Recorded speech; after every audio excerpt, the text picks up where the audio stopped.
마태복음 12장 38절로 45절에 있는 말씀을 저와 함께 교독하도록 하겠습니다. 마태복음 12장 38절로 45절까지 있는 말씀입니다.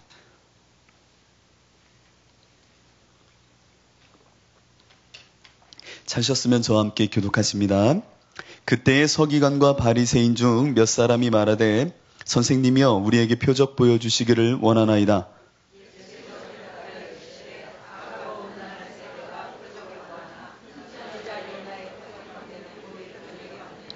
요나가 밤낮 사흘 동안 큰 물고기 뱃속에 있었던 것 같이 인자도 밤낮 사흘 동안 땅속에 있으리라.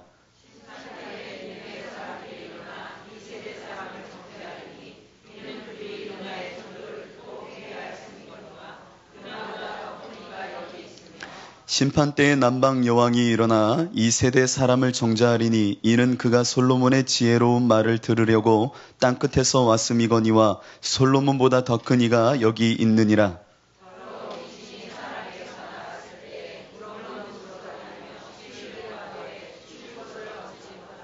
이에 이르되 내가 나온 내 집으로 돌아가리라 하고 와보니 그 집이 비고 청소되고 술이 되었거늘 다같이 이에 가서 저보다 더 악한 귀신 7을 데리고 들어가서 거하니 그 사람의 나중 형편이 전보다 더욱 심하게 되느니라. 이 악한 세대가 또한 이렇게 되리라. 아멘. 오늘은 요나의 표적이라는 말씀 제목 갖고 주의 주대심에 대해서 함께 나누도록 하겠습니다. 요나의 표적. 제가 어린 시절에 저희는 삼형제였거든요. 삼형제인지라 어려서부터 저는 형들하고 참 많이 놀았던 것 같습니다. 형들은 뭐 자이든 타이든 할 수 없이 부모님의 그 강요 섞인 말 때문에 저를 데리고 들로 산으로 참 많이 놀러 다녔습니다. 형은 저랑 5살 또 2살 텀이 있기 때문에 저랑 노는 게 진짜 싫었을 거예요. 얼마나 귀찮겠어요. 이 조그마한 녀석을 데리고 돌아다닌다는 게 여간 아니지 않습니까? 보폭도 맞춰줘야 되고 또한 이 어린 친구지만 이 어린아이를 어떻게든 때려놓고 자기들끼리 할 수 있는 놀이를 하고 싶은 게 아마 형들의 마음이었을 것 같다라는 생각을 지금도 하게 됩니다. 그런데요, 저에게 엉뚱한 일이 하나 생기기 시작했습니다. 매일 동네 제 또래 친구들하고 노는 게 아니라 저희 형들하고 놀다 보니까 어느 틈인가 제 생각에 저도 큰 줄로 생각하는 겁니다.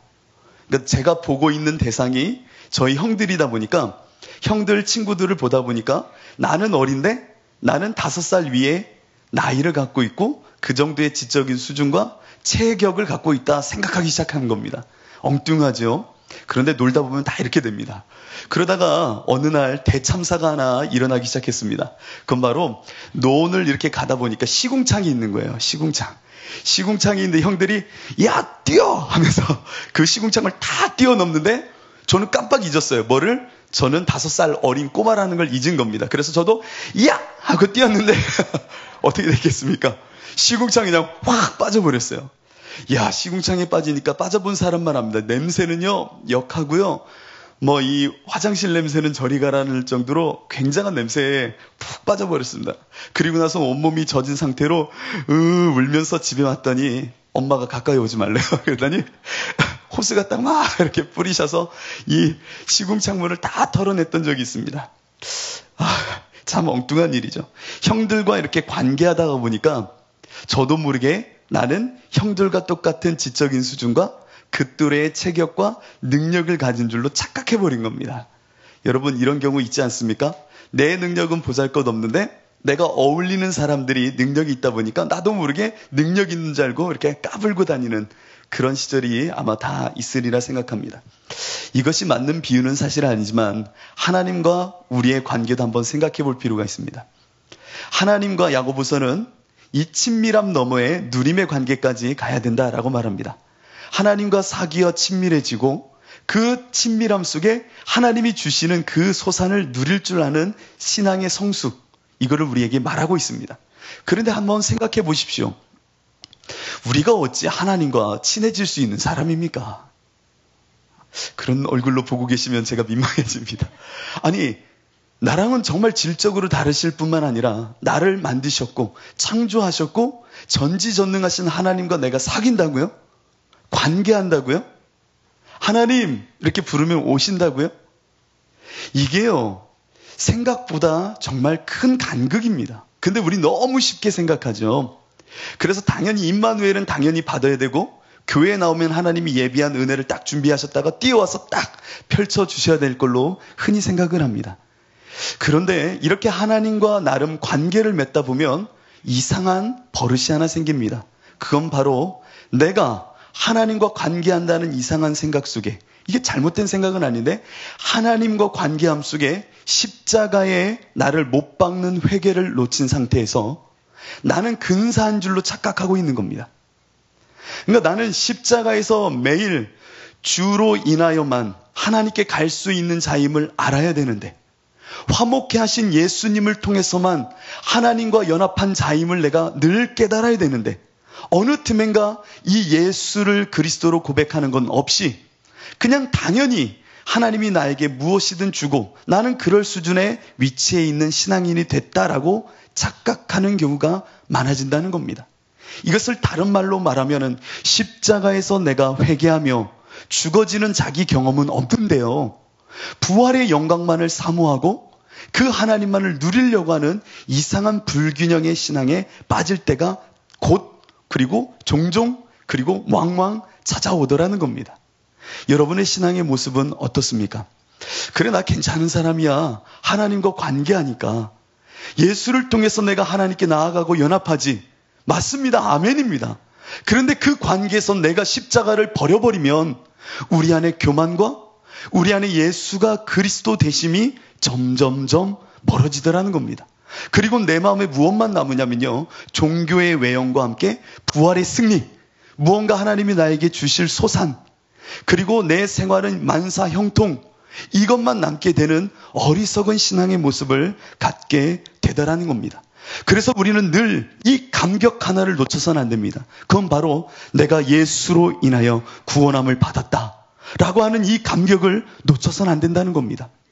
내가 예수 때문에, 그 예수님이 나를 위해 죽으셨다는 그 사실이 정말 내가 목을 놓아 하나님께 정말 울며 울며 매달렸던 그 은혜, 그 순간을 놓쳐버린다면 우리는 하나님과 나는 친해라고 하는 엉뚱한 상상 속에 당연히 하나님은 나에게 무엇을 주실 분으로 내 삶 속에는 하나하나 형통함의 길만 있어야 되는 종교인과 같은 모습으로 빠져들 수 있다는 겁니다.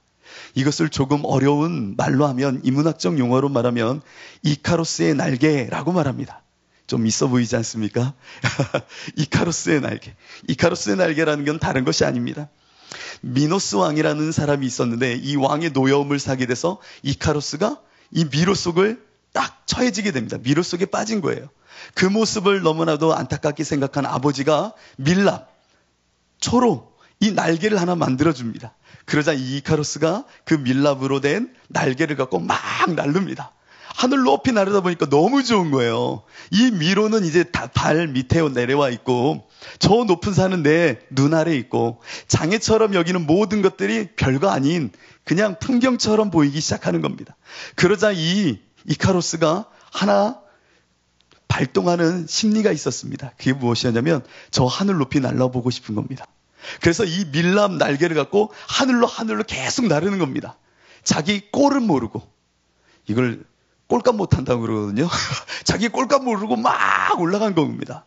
그러다 보니까 어떻게 돼요? 밀랍이 녹기 시작해서 끝내는 추락하여 죽게 됩니다. 이게 바로 인문학에서 말하는 이카로스의 날개라고 말하는 부분입니다. 그런데 우리의 모습이 마치 이와 같을 때가 많아요. 십자가의 그 은혜는 한 번으로 끝이고 내가 하나님을 믿었으니 이후에 내 삶은 비상하듯 날로만 가면 돼. 하나님, 내가 날로만 갈게요 하면서 쭉 올라가면서 십자가의 시간과 십자가의 정결함과 십자가를 통하여 회개함은 놓쳐버린다는 겁니다. 눈물이 메말라가는 겁니다. 내 마음의 십자가를 봐도 울컥하며 주의 십자가의 은혜에 감격하는 그 마음은 조금씩 사그라진다는 겁니다.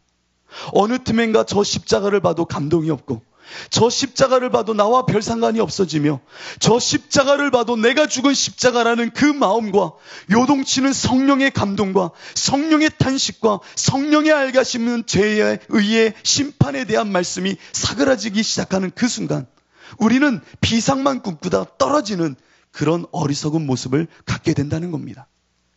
그래서요, 성도들은 깨달아야 됩니다. 정말 우리는 주님 부르시는 그날까지 하나님 앞에서 정말 가난한 자다라는 것을 잊어서는 안 됩니다. 이것을 망각하는 순간에, 내가 정말 하나님과 친해질 수 없었다라는 것을 망각하는 순간에, 예수 그리스도의 그 십자가 없이는 정말 하나님께 갈 수 없던 자란 그 죄성을 놓치는 순간에 우리는 추락하기 시작하는 겁니다. 그래서 심령이 가난한 자는 복이 있는 겁니다. 여러분, 오늘 이 전에 나온 우리 모두들 심령 가난하시죠? 예수님 없인 정말 못 사시죠? 그 예수님 때문에 사시죠? 그 예수님 한 분이면 족하신 거죠? 그 예수님이 나 안에 주가 되심을 내가 믿는 거죠? 그렇게 오늘 이 자리에 나와 있다면 내 인생은 이제 너무나도 복된 것입니다. 라오디게아 교회를 여러분 잘 알실 겁니다. 라오디게아 교회. 요한계시록에 있는 말씀, 3장에 있는 말씀이죠. 라오디게아 교회를 향하여 이렇게 말씀합니다. 내가 말하기를 나는 부자라 부유하며 부족한 것이 없다 하나 내 곤고한 것과 가련한 것과 가난한 것과 눈먼 것과 벌거벗은 것을 알지 못하는도다. 내가 너를 권하노니 내게서 불로 연단한 금을 사서 부유하게 하고 흰옷을 사서 입어 벌거벗은 수치를 보이지 않게 하고 안약을 사서 눈에 발라 보게 하라. 물은 내가 사랑하는 자를 책망하여 징계하노니 그러므로 네가 열심을 내라. 회개하라. 네가 부유하다 생각하고 네 모든 것이 족하다 생각하느냐? 너는 사실 가난하다는 겁니다. 가난하기에 너의 안약을 바르고 내가 마련한 이 옷을 입고 정말 열심을 내 회개하는 삶을 다시금 일으키라는 겁니다. 그리고 뭐라고 말씀하십니까? 기억하십니까? 이 본문 바로 다음에 뭐라고 말씀하십니까? 여러분 혹시 기억하십니까? 볼지어다 내가 문 밖에 서서 두드리노니 누구든지 내 음성을 듣고 문을 열면 내가 그에게로 들어가 그와 더불어 먹고 그는 나와 더불어 먹으리라. 이 말씀 후에 이 본문이 있다는 겁니다. 이 말씀은 믿지 않는 성도들에게 하는 말씀이 아닙니다. 성도에게 하는 말입니다. 제발 문 좀 열어달라는 겁니다. 누구야 제발 문 좀 열어다오. 내가 네 안에 들어가 주인이 되길 원한다는 겁니다. 너는 부유한 자가 아니야. 그런데 왜 문을 닫고 있니? 문 좀 열어줘. 문 좀 열어줘. 믿지 않는 자를 향하여 하신 말씀이 아닙니다. 성령이 교회들에게 하는 말씀을 들을지어다. 성도에게 하고 있는 말씀입니다. 제발 내 사랑하는 아들아 딸아 문 좀 열어다오. 문 좀 열어다오. 내가 네 안에 들어가 주인 되길 원한다는 겁니다. 우리 성도들은 어느 틈엔가 십자가의 시간, 십자가의 연단, 십자가의 회개는 너무 힘들어서 집어던진 채로 하늘만 날려고 하는 이 부활의 영광만을 꿈꾸고 사는지도 모릅니다. 그렇게 말씀하시는 겁니다. 너는 실상 부유한 자가 아니라 제발 이거를 깨달으라. 그리고 내가 항상 네 밖에서 문을 두드리고 있으니 제발 문 좀 열어다오. 내가 네 안에 들어가 너와 더불어 먹기를 원한다. 여러분 오늘 이 하루 어떠셨나요? 예수님을 너무 문 밖에 두진 않으셨나요? 내가 주인이 된 채 하늘을 벌럭벌럭 날아다니진 않으셨나요? 허울뿐인 예수를 믿는다는 이름을 갖고 날아다니진 않으셨나요? 예수님은 문 밖에 계신데 내 안에 십자가의 그 절절한 연단과 경건에 이르는 인내는 없었는데 내 마음속에 허탄함만 있어가지고 그 예수를 모른 채 살진 않으셨나요? 오늘 이 시간 우리들은 이 말씀을 기억해야 됩니다. 사도행전 14장 8절 이하를 보면 루스드라에서 바울과 바나바가 복음을 전도했던 한 사건이 일어납니다. 루스드라에 가니까 나면서부터 안진뱅이가 있는 거예요. 그래서 바울과 바나바가 딱 보니까 이는 믿음을 받을 만한 믿음, 그 믿음의 소지를 할 수 있는 그 정도가 되는 겁니다. 그래서 바울이 그 안진뱅이를 일어나 걸으라 라고 말하여 세웁니다. 일으켜 세웁니다. 그러자 그 동네에 있던 뭇 사람들이 달려오기 시작하여 이렇게 말합니다. 신들이 사람의 형상으로 우리 가운데 내려오셨다. 바나바는 제우스며 바울은 헤르메스라 라고 칭송을 하기 시작합니다. 대단한 거 아닙니까? 사람을 이렇게 세우니까 바울과 바나바를 향하여 칭송하며 신이라 말하는 겁니다. 신. 아마 저한테 이렇게 칭송해주면 저는 막 날아갈 것 같을 것 같아요. 내가 무엇이간데 주님 이런 일을 하셨습니까? 라고 말은 하지만 마치 나를 신처럼 떠받쳐주고 잘한다 잘한다 하면은 나도 모르게 막 이렇게 날아갈 것 같아요. 근데 이 바울과 바나바의 이 날아다님의 정점을 찍는 사건이 하나 있었습니다. 당시에 제사장이라 할 수 있는 자가 이 화환과 소를 끌고 오는 겁니다. 왜? 이 둘에게 제사를 지내려고. 이야, 둘에게 제사를 지내려 하는 그 찰나에 바울과 바나바가 어떻게 했죠? 기억하십니까? 자신의 옷을 찢고 무리 가운데 뛰어 들어가 소리를 지르며 말합니다. 나는 여러분과 같은 성정을 가진 자라 라고 소리 지르기 시작합니다. 여러분, 이 바울과 바나바의 행동뿐만 아니라 이 행동 다음에 하는 말을 잘 들어보십시오. 제가 읽어드리겠습니다. 이르되 여러분이여 어찌하여 이러한 일을 하느냐? 우리도 여러분과 같은 성정을 가진 사람이라. 여러분에게 복음을 전하는 것은, 잘 보십시오, 이렇게 복음을 전하는 것은 이런 헛된 일을 버리고, 그러니까 너희들이 지금 하고 있는 이런 헛된 일을 버리고 천지와 바다와 그 가운데 만물을 지으시고 살아계신 하나님께 돌아오게 하려 함이라. 내가 너희에게 이 복음을 전하면 바로 헛된 우상, 헛된 신, 내가 중심이 되어져서 모든 것을 좌지우지할 줄 아는 그 우상에 묶여있는 너희들을 이 복음을 통하여 구원하려고 너에게 왔거늘 어찌 너희가 나에게 이와 같은 대접을 하느냐? 나는 너희와 같은 성정을 가진 자라. 나는 신이 아니며 높이 올려질 자도 아니라는 겁니다. 그러면서 바울과 바나바는 옷을 찢어버립니다. 그리고 무리 가운데, 다른 말로 하면 너희랑 똑같은 자, 이 자격을 너희와 똑같다라는 그 수평의 모습으로 던져주며 보여주는 겁니다. 나는 너희랑 똑같다는 겁니다. 똑같다. 그런데 우리들의 모습을 보십시오. 주 예수 그리스도의 십자가의 은혜를 갖고 조금 은혜를 받았다 하면 우리는 어느새인가 나도 모르게 너무나도 올라갑니다. 옷을 찢을 줄 모릅니다. 그리고 말합니다. 저들은 왜 이렇게 예수를 몰라 저렇게 범하는가? 저들은 왜 이렇게 어리석은가? 그러면서 사람들을 잘잘못을 나누기 시작하고 평가하기 시작합니다. 어느 순간 내 안에 십자가가 없어지고 부활의 영광만을 흠칫 누리다 보니까 나도 모르게 내 안에 예수는 없고 내가 그 중심에 올라서기 시작하는 겁니다. 왜요? 십자가가 없기 때문입니다. 십자가가 없으면 내가 스물스물 올라오는 겁니다. 그리고 잘잘못을 평가하는 겁니다. 여러분, 소돔과 고모라 땅이 멸망받기 직전에 아브라함에게 천사들이 먼저 나타나 칭찬을 합니다. 너와 같은 자가 없다는 겁니다. 그리고 저 소돔과 고모라 땅을 내가 다 멸하겠다라고 말할 때에 아브라함이 뭐라고 말했죠? 할렐루야 그랬습니까? 할렐루야. 저놈의 자식들 다 없애주세요. 저 땅 다 불바다 만들어주세요 라고 말했나요? 아닙니다. 아브라함이 뭐라고 말합니까? 주여 먼지와 티끌과 같은 내가 감히 주께 아뢰나이다 라고 말합니다. 나 잘했지요. 그런데 저들도 괜찮아요가 아니라 나도 먼지와 티끌 같은 자다 라고 말하면서 자신을 정말 낮추고 저 무리 가운데 자신도 집어던진 채 나도 죄인임을 고백하며 저들을 살려달라고, 저들 가운데 의인이 반드시 있을 거라고 자신을 낮추며 자신의 성정을 그들과 똑같은 모습으로 내려놓은 채 주님께 간구하기 시작합니다. 모세를 보십시오. 범죄한 이스라엘 백성, 그들과 내가 함께할 수 없다 말할 때에 이 모세는 어떻게 말합니까? 그래요 하나님 버려버리세요 라고 말합니까? 아닙니다. 저들을 정말 없애신다면, 저들과 함께하지 않는다면 나 또한 죽여달라고 말합니다. 여러분의 신앙은 어떻습니까?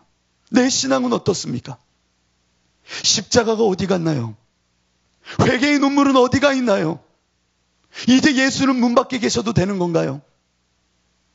오늘 바로 이 본문, 요나의 표적이라 말하는 이 본문은 바로 이것을 우리에게 말하는 본문이기도 합니다.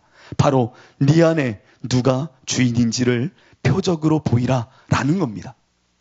우리는 이 시대를 살면서 요나의 표적을 많이 구합니다. 요나의 표적을 구하면 그나마 다행이지만 세상에 있는 사람들은 요나의 표적보다는 우리에게 이 시대에 보일 표적, 징조를 보이길 원합니다. 네가 하나님의 아들이냐? 정말 하나님의 아들이냐? 그러면 네가 하나님의 아들이란 증거 좀 보여달라는 겁니다. 지금 바리새인과 서기관이 이 예수를 향하여 말하고 있는 겁니다. 네가 정말 하나님의 아들이라고 말한다면 좀 보여달라는 거예요. 표적을. 그러면 우리가 믿겠다는 겁니다. 그때 이 예수님께서 뭐라고 말씀하시죠? 이 음란하고 악한 세대가 나에게 표적을 구하나 내가 보일 표적은 무엇밖에 없다고요? 요나의 표적밖에 없다는 겁니다. 요나의 표적. 이 시대는 우리를 향하여 요나의 표적이 아닌 시대의 징조와 놀라운 사건을 구합니다. 그런데 우리들도 어느 틈엔가 놀라운 표적과 기사와 이적을 내 삶 속에 구하며 신앙생활을 하고 하늘 높이 날고자 원하는 신앙을 갖고 있다면 이제 이 말씀을 들을 때입니다. 예수님께서 오늘 이 말씀을 하실 때는 점잖게 이야기한 게 아니에요. 오늘 본문 바로 직전 끊임없이 논쟁하는 가운데 이 독사의 자식들아 라고 소리 지르며 화를 내셨던 장면 다음에 바로 이 장면이 이어지고 있는 겁니다. 그래서 이 장면은 우리가 그냥 들을 수 없는 장면이기도 합니다. 예수님이 정말 분을 내며 화를 내시며 책망하시는 장면의 연장선에서 오늘 이 본문을 접해야 된다는 겁니다. 우리들의 모습을 한번 보십시오. 신앙은 결단코 사람들에게 허탄한 것을 심어주는 게 아닙니다. 허탄한 것.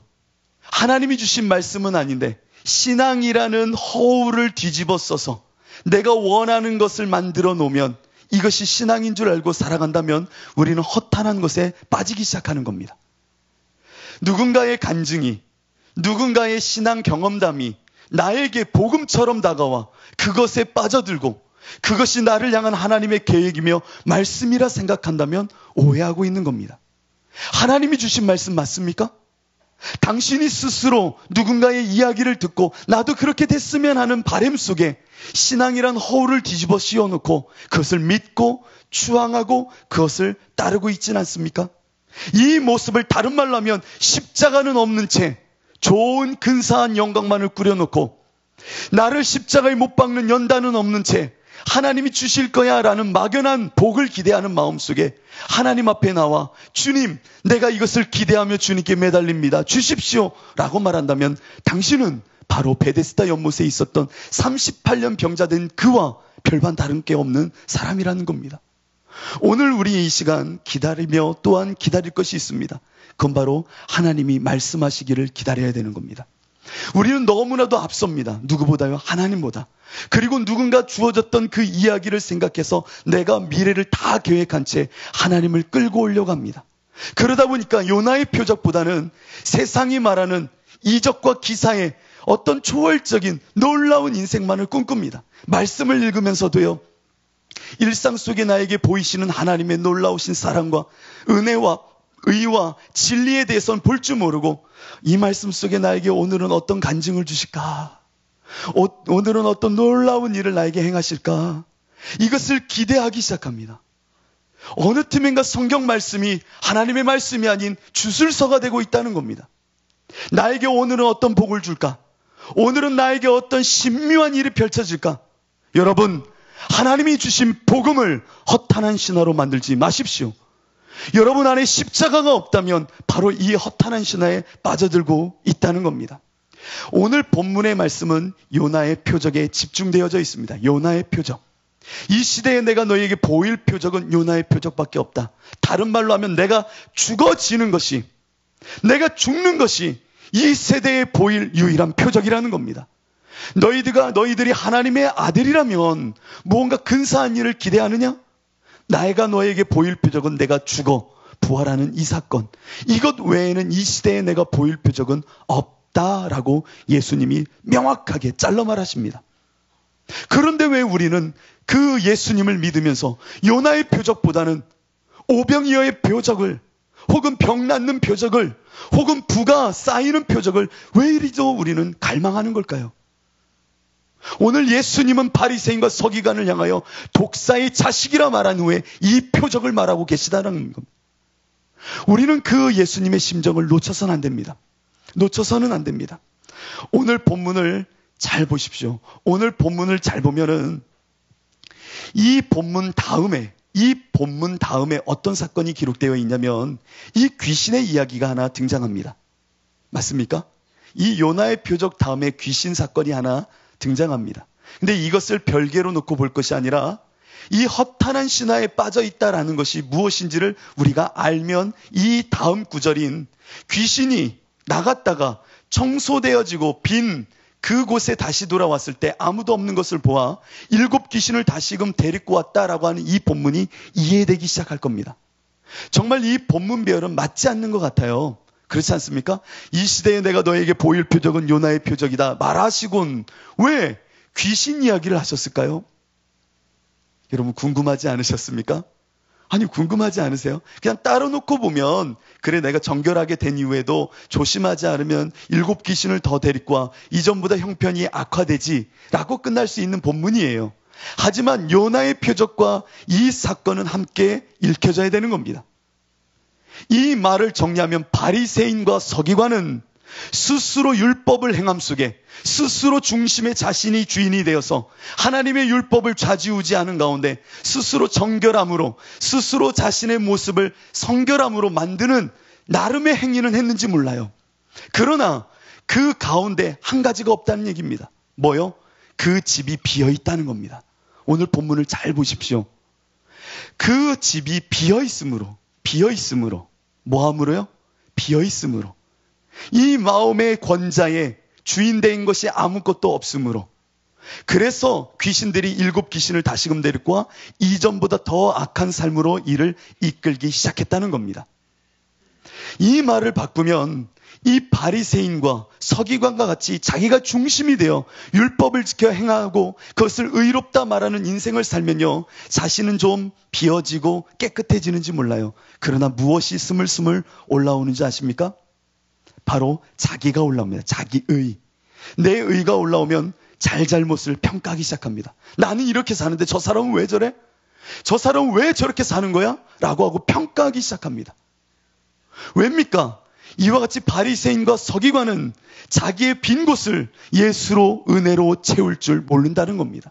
십자가의 연단을 통하여 자기를 부인한 채 예수로 그 자리를 채울 줄 모르는 율법에 묶인 신앙을 오늘 예수님은 지적하는 겁니다. 그러면 이제 우리는 이 요나의 표적, 다른 말로 하면 예수님이 죽어져 이 시대의 표적이 되셨다는 이 사건을 깊이 이해할 필요가 있다는 겁니다. 그러면 요나의 표적이 무엇인지 우리 한번 살펴봐야 돼요. 우리 요나서 한번 보도록 할까요? 구약 성경 요나서 1287페이지입니다. 제가 갖고 있는 성경은 1287페이지입니다.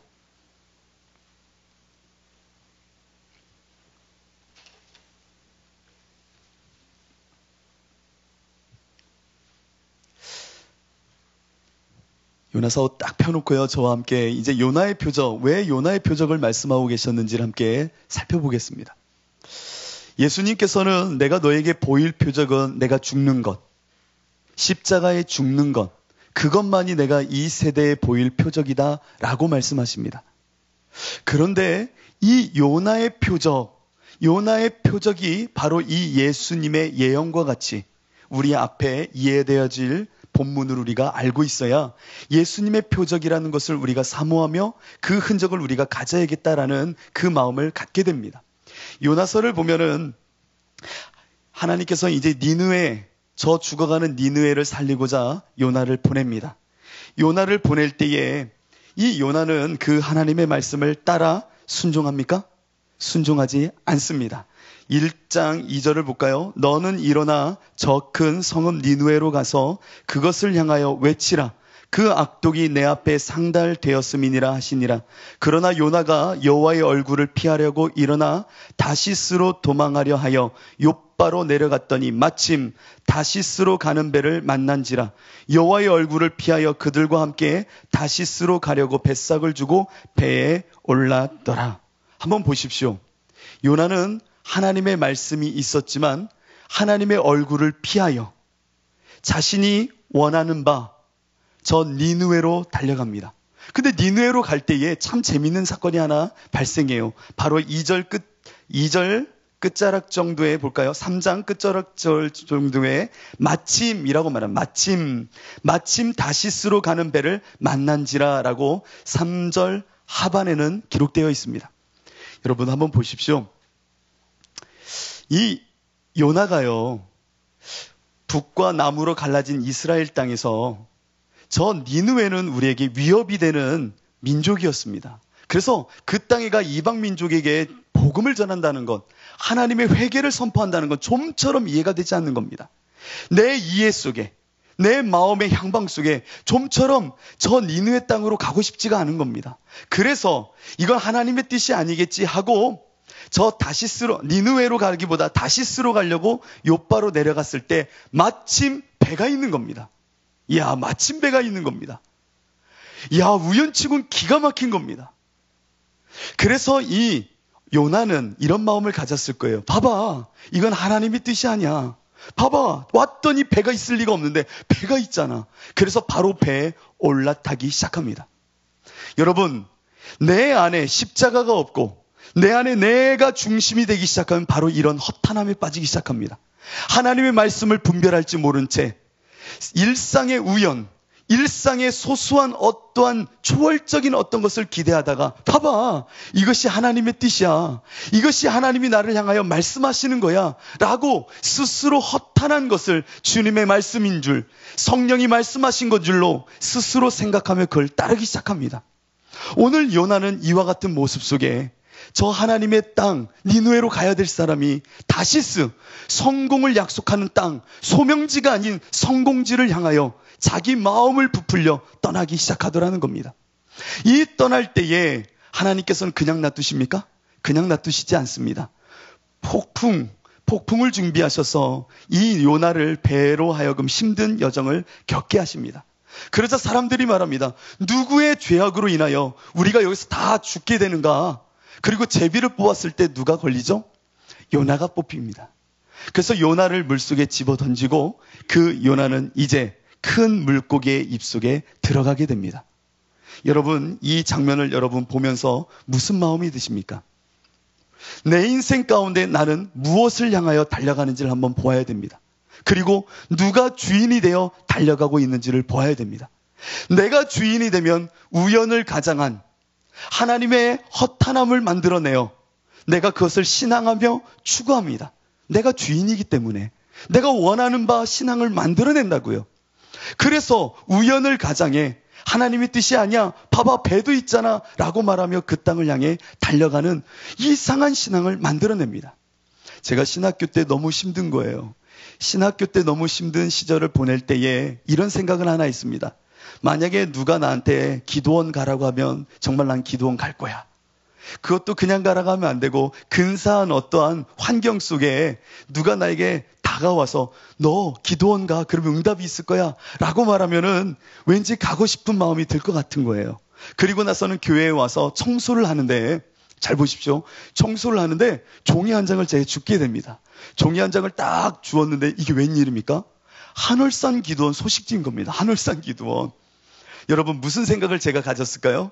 봐봐, 하나님께서 예비하셨어. 한월산 기도원으로 가야겠구나 싶어가지고 제가 신학교 2학년 때 한월산 기도원에 보따리 짐을 싸고 올라갔습니다.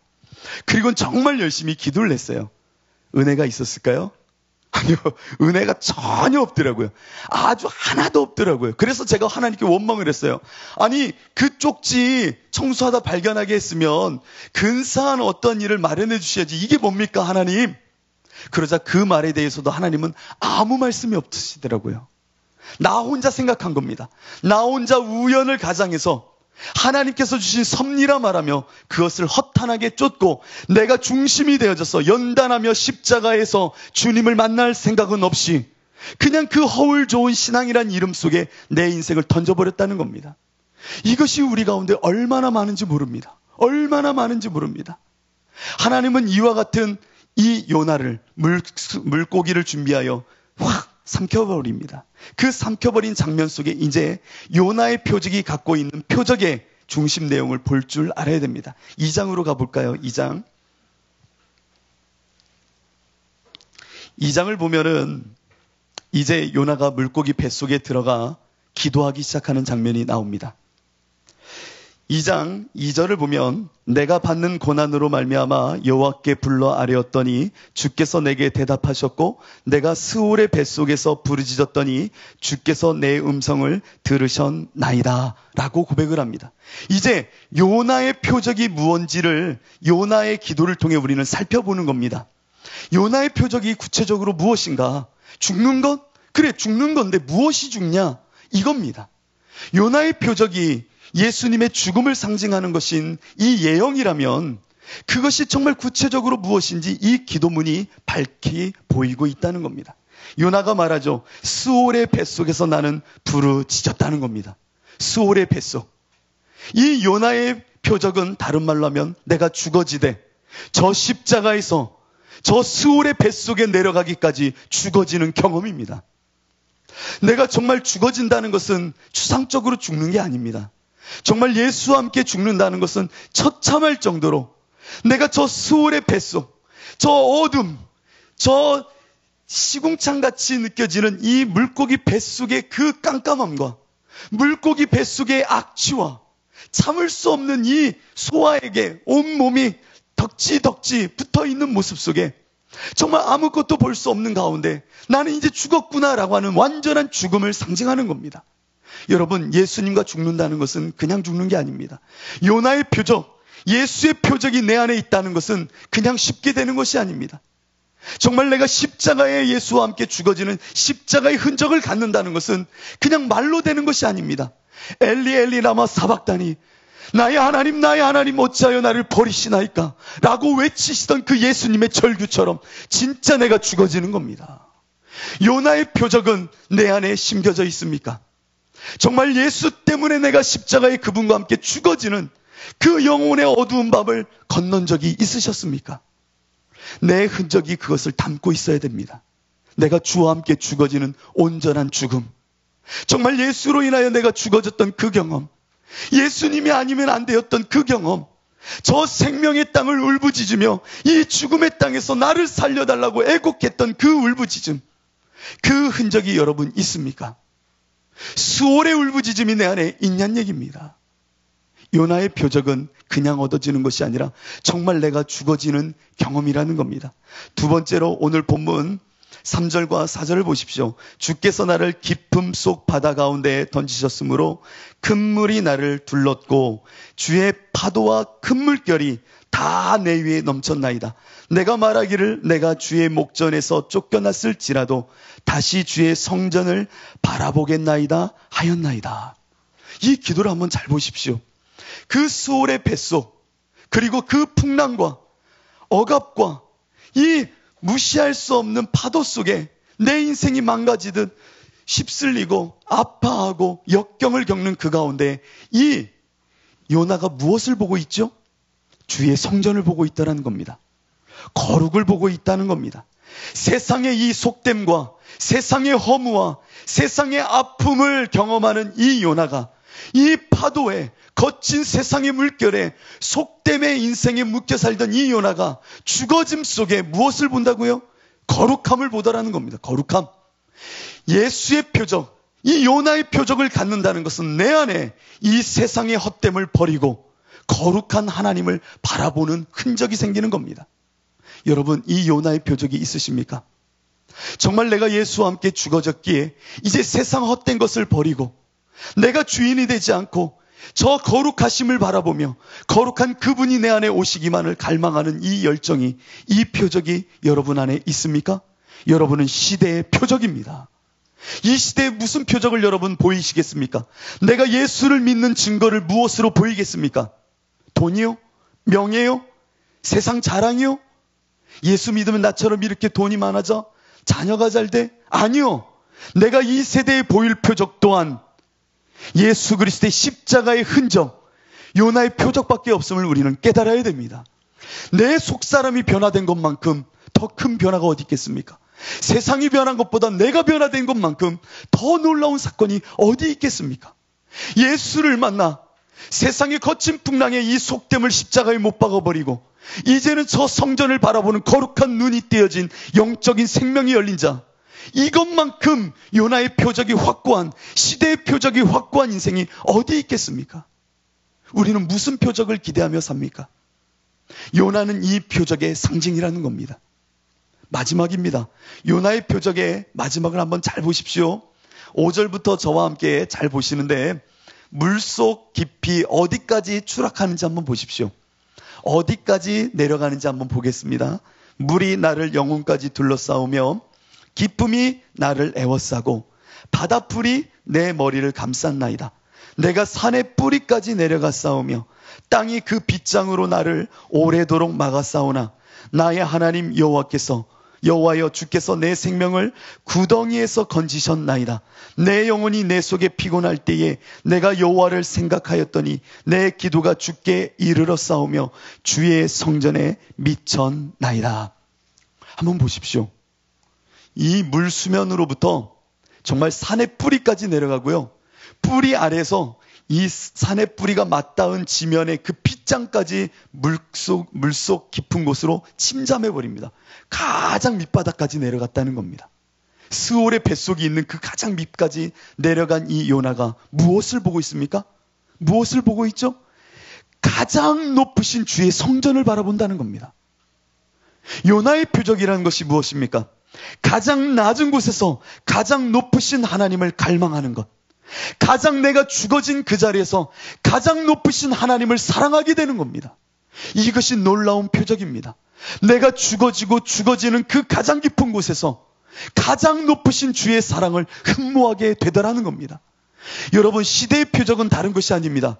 내 안에 있는 이 죽어짐 속에 하나님을 사랑하는 십자가의 흔적, 이것이 이 시대에 여러분이 보여야 할 표적입니다. 여러분, 무슨 표적을 따라다니셨습니까? 내가 중심이 되어 허울 좋은 신앙을 만들어 놓고 그 안에서 불을 누리길 원하셨습니까?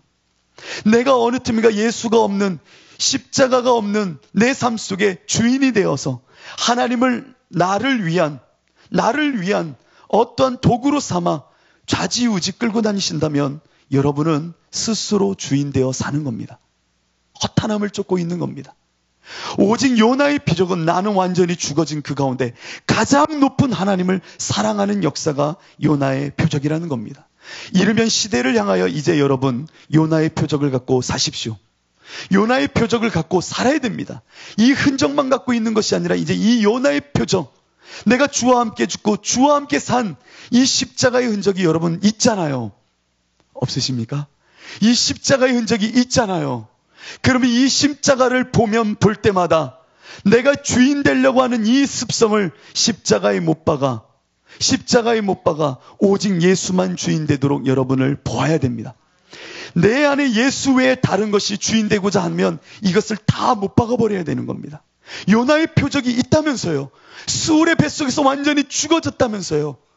가장 밑바닥에서 가장 높은 성전을 바라보며 하나님을 사랑한다고 울부짖던 그 첫사랑의 흔적이 있다 말하시잖아요.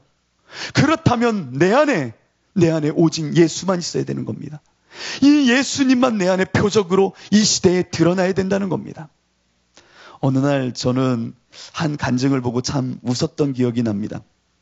높은 뜻 숭의교회에 김동호 목사님이란 분이 계시는데 그분이 우연찮게 제가 TV를 틀다가 그분 설교를 듣게 되었습니다. 근데 이 정확한 예화는 생각나지 않지만 대략 이런 내용이었습니다. 천국에 갔더니 집사님이 천국문을 열고 딱 들어오더래요. 그러니까 이 하나님이 너무 좋으셔가지고 벌떡 일어나서 누구 집사야 하더니 막 끼어앉더래. 뭐 박 집사야 이렇게.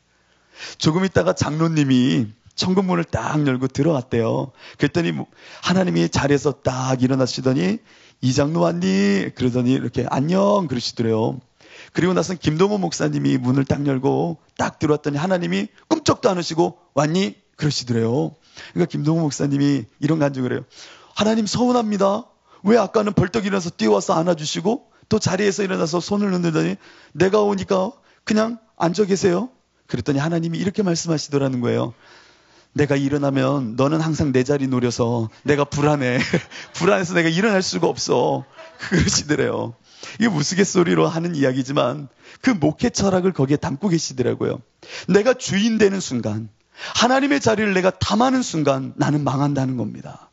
내가 주인 되는 그 순간, 하나님의 보좌가 내 안에 있는데 그것을 내가 탐하는 순간 내가 하나님을 끌고 다니고 내가 원하는 방향으로 하나님을 표적 삼아 기적을 일으켜라, 이것을 해라, 이런 사건을 일으켜 끌고 다니는 그런 모습을 만들 수 있다는 겁니다. 요나의 표적을 갖는다는 게 뭡니까? 거듭났다는 얘기가 뭡니까? 내가 죽었다는 얘기입니다. 그리고 예수가 내 안에 주인 되셨다는 철저한 고백이요, 그걸 삶으로 사는 흔적입니다. 이 세대에 우리가 보일 표적은 다른 것이 없습니다. 오직 요나의 표적. 주와 함께 나도 죽고 그 예수와 함께 살아난 이 흔적 십자가 복음만을 우리가 드러낼 수 있다는 겁니다. 여러분, 이 표적을 갖고 사십시오. 요나는 마지막으로 다음과 같이 고백을 합니다. 마지막 8절과 9절을 보겠습니다. 거짓되고 헛된 것을 숭상하는 모든 자는 자기에게 베푸신 은혜를 버렸사오니. 잘 보십시오. 거짓되고 헛된 것을 숭상하는 모든 자는 자기에게 베푸신 은혜를 버렸사오나. 이 말이 의미하는 걸 잘 보아야 됩니다. 이 요나의 표적의 모든 시간을 다 통과할 즈음 이 세상이 말하는 거짓되고 헛된, 허탄한 것, 헛한 신화를 나는 다 버렸다는 겁니다. 무슨 얘기인지 아시겠습니까? 내가 하나님은 이런 하나님이야. 우리 유대와 우리 땅만, 이스라엘만 정말 구원하실 하나님이야 라고 스스로 중심이 되어 하나님을 판단하고 하나님은 이런 하나님이야 라고 만들었던 그 모든 헛된 우상을 나는 버렸다는 겁니다. 그리고 뭐라고 말합니까? 나는 감사하는 목소리로 주께 제사를 드리며 나의 소원을 주께 갚겠나이다. 구원은 여호와께 속하였나이다. 이 말을 바꾸면 뭡니까? 이제 내가 살아가는 것은 내가 주인이 되는 것이 아니라 하나님의 소원이 계신 그곳을 향하여 나는 가며, 완전히 바뀐 겁니다. 내가 하나님을 끌고 다니는 것이 아니라 하나님의 소원이 있는 그곳을 향하여 나는 가며, 오직 구원은 여호와께 전적으로 속하여 있음을 내가 고백하겠다. 다른 말로 하나님의 하나님 되심을, 하나님의 주권과 통치하심을, 우리 신약의 언어로 말하면은 예수님의 주되심을 내가 온전히 인정하며 살겠노라 라고 말하는 겁니다. 우리의 인생은 어떻습니까? 이 세대를 향하여 무엇을 보이길 원하십니까? 어떤 걸 보이길 원하여 예수를 믿고 계십니까? 무엇을 보이고자 예수를 믿고 계셨습니까? 우리가 보일 것은 다른 것이 아닙니다. 내가 주와 함께 죽고 예수가 내 안에 주인 되심을 보이는 것, 이것이 세대를 향한, 이 시대를 향한 가장 큰 표적이요, 기사요, 증언이요, 능력입니다. 여러분이 이 세대의 증언자입니다. 여러분의 삶이 이 세대의 가장 큰 표적이 되어져야 됩니다. 허탄한 것을 꿈꾸지 마십시오. 그러면 우린 바리새인과 서기관처럼 내 의의를 드러내 조금 깨끗해졌는지 모르지만 잠시 후 귀신이 나갔다 들어오니 아무도 없는 거예요. 집이 비어 있는 거예요. 그러니 그곳에 7 귀신을 데리고 와 이전보다 더 처참한 인생으로 만들어버리더라는 겁니다. 우리 안에는 예수가 주인으로, 은혜가 주인으로 딱 자리하고 있어야 됩니다.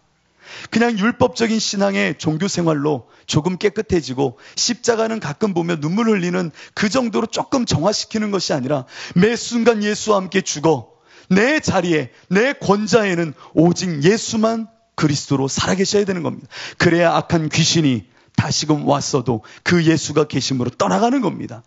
그런데 종교적인 허울만 보고 따라 산다면 귀신이 잠시 깨끗한 듯 하고 나갔다가 다시 와보니 아무것도 없는 거예요. 그래서 다시금 귀신을 데리고 오는 이상한 상황을 만들게 된다는 겁니다. 이제 우리는 요나의 표정, 예수님이 주인 되심을 선포하며 사셔야 됩니다. 이것이 우리에게 허락된 이 세대의 표적인 줄로 믿습니다. 이 시간 함께 기도하며 찬양했으면 좋겠습니다.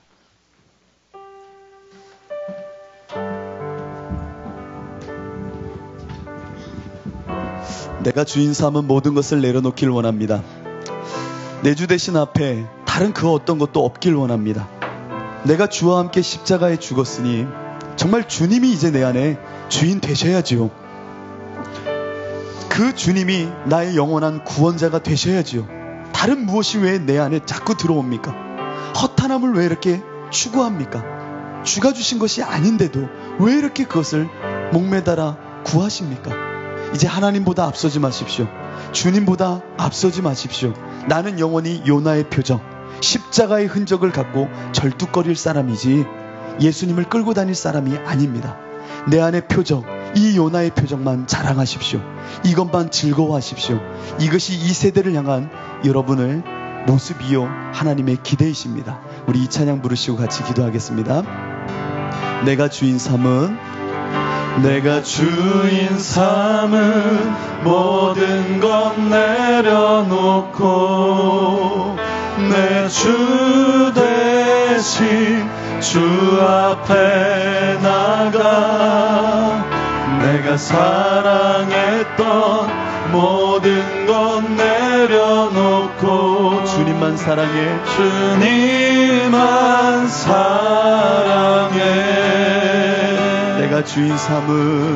내가 주인 삼은 모든 것 내려놓고 내 주 대신 주 앞에 나가 내가 사랑했던 모든 것 내려놓고 주님만 사랑해 주 사랑 거친 풍랑에도 깊은 바다처럼 나를 잠잠케 해 주 사랑 내 영혼의 반석 그 사랑 위에 서리 오늘 주신 말씀을 붙잡고 함께 기도하도록 하겠습니다.